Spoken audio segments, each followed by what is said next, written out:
saat ini tim Fakta sudah berada di Polres Padang Pariaman untuk mengetahui update atau perkembangan informasi dari kasus pemerkosaan dan juga pembunuhan terhadap Nia Kurniasari yang dilakukan oleh Indra Septiarman.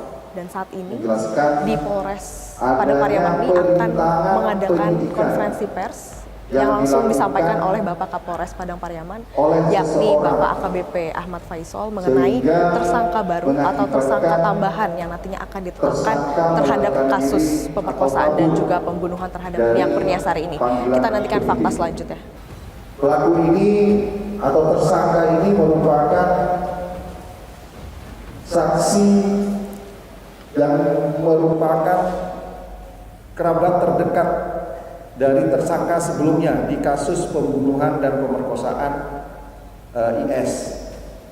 Sehingga kami menetapkan MJ alias DN sebagai tersangka dalam kasus perintangan dalam penyidikan yang menyebabkan larinya tersangka. Pemirsa, saat ini kami sedang menunggu MJ alias DN ini datang dan akan kami tanyakan mengenai keterangannya pada saat persembunyian IS.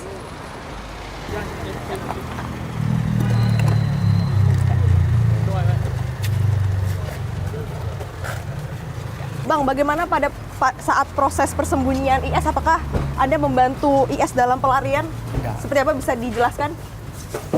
Saya tidak mengetahui kalau dia itu pelakunya, tapi saya waktu itu ketemu sama dia sebelum penangkapan. Dia mau pergi katanya ke Padang katanya. Terus saya suruh dia ke Padang, gitu aja. Lalu apakah Anda menyuruh atau menyarankan IS sendiri untuk melarikan diri ke rumah maksud kosong saya itu? tidak ada maksud seperti itu. Karena dia ingin pergi ke Padang, makanya saya suruh dia ke Padang. Saya nggak tahu sama sekali kalau dia yang melakukan pembunuhan itu. Kenapa Bang nyuruh si Indra ke Padang, Bang?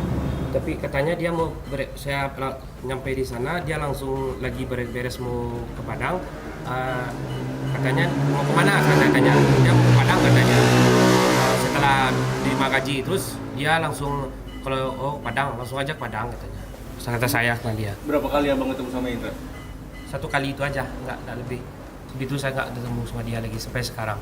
Sampai penangkapan itu saya nggak pernah ketemu dia lagi. Berarti selama ini pelariannya Indra Abang nggak tahu sama sekali? Enggak, saya tidak mengetahui sama sekali keberadaannya. Ketemu juga nggak pernah saya. Terus kalau yang logistiknya Indra selama ini dalam pelariannya, apakah betul Abang juga yang memberikan? Oh tidak, saya tidak mengetahui itu Pak. Sama sekali saya tidak mengetahui keberadaannya, di mana dia. Saya tidak tahu, tidak pernah ketemu saya. Jadi Abang berkomunikasi dengan Indra itu terakhir pada saat? Hari Minggu. Itu pada saat Anda menyuruh atau? Iya, hari Minggu teman saya nyuruh lihat, coba lihat kondisi Indra ada di sana. Ya saya lihat di situ, dia lagi, pas saya nyampe di situ dia lagi beres-beres masukin baju-bajunya ke dalam tas. Terus saya tanya mau kemana, kata saya mau ke Padang numpang sama temannya katanya. Bang, posisi beres-beresnya itu di mana, Bang? Di musola itu belakang rumah dia, teman tempat bekerja. Oke. Iya. Abang nyamperin ke situ karena apa? Karena disuruh sama teman saya. Siapa, Bang? Teman saya yang di Flores. Oke. Iya. Berarti itu hari kedua ya setelah kejadian ya, Bang? Iya. Oke. Kondisi Indra waktu itu gimana, Bang? Kondisinya biasa-biasa aja. Dia habis mandi. Pas saya nyampe di situ dia lagi masukin bajunya ke dalam tas gitu. Mungkin nggak ada cerita sama sekali. Nggak lebih. Cuman itu saja saya bilang Pak. Nggak ada komunikasi lagi. Ya pemirsa, kali ini tim Fakta sudah bersama dengan Bapak Kapolres Padang Pariaman, yakni Bapak AKBP Ahmad Faisal Amir. Pak, mungkin pada saat penangkapan nih Pak, kan IS nih akhirnya tertangkap dalam rumah ini apa ya? Itu gambarannya seperti apa Pak? Apa kondisinya IS pada saat itu? Kemudian juga apa yang sedang dia lakukan pada saat ditangkap itu, mungkin bisa digambarkan seperti apa Pak? Ya, itu pada jam 3 sore. Ya, jam 3 sore berdasarkan anggota ya yang masuk ke TKP itu memang lagi santai.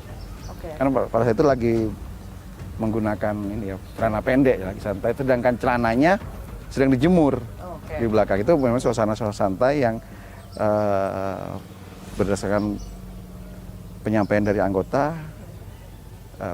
Jadi pada saat masyarakat hilir mudik di sini seliuran itu si IS sepertinya lagi menikmati ini lagi rokokan gitu. Rokokan begitu ada Sudah banyak bersantai. langsung naik ke atas gitu, Pak. Ya, memang sudah ada gelagat lagi dicari gitu, Pak, dan dikepung. Baru dia naik ke atas. Ke atas itu memang benar posisinya tempatnya yang tidak tampak. Kalau melihat dengan biasa saja sekejap kayak gitu ya memang tidak terlihat karena memang seperti datar, padahal itu ada tempat seperti cekungan gitu, Pak. Itu tidur situ ya gak nampak. Ya masyarakat anggota memberanikan untuk ya merangkak merangkak mencari setiap sudut-sudut, baru ditemukan dia lagi posisi terlentang. Oke. Baru ditangkap di atas loteng itu ya Pak ya, Ditangkapnya seperti di yang di atas loteng. video yang viral itu ya. Betul. Oke Pak, mungkin update selanjutnya Pak mengenai apakah ada tersangka baru nih, kan dikatakan sepertinya dari informasi yang didapatkan kan ada tersangka baru ya Pak ya dari kasus pemerkosaan dan juga pembunuhan ini. Kami menetapkan satu tersangka berdasarkan laporan dari penyidik ya Mbak ya, karena dalam proses kami melakukan penyelidikan di awal kemudian dinaikkan menjadi tahap penyidikan, di situ ada perbuatan mengaburkan dalam proses penyidikan. Ya, apa yang dilakukan oleh DN ini merupakan perbuatan perintangan pada proses penyidikan. Di saat kami memanggil saksi-saksi itu menyuruh pergi tersangka, menyuruh pergi tersangka si IS ini tuh udah kabur aja, karena ada buser lagi manggil kamu atau cari kamu gitu. Ya itu baru kami kesulitan mencari saksi ya awalnya si IS ini, hingga kami tetapkan tersangka. Dalam proses pencariannya sampai 11 hari itu. Berarti untuk DN sendiri ini bagaimana untuk proses hukumnya Pak?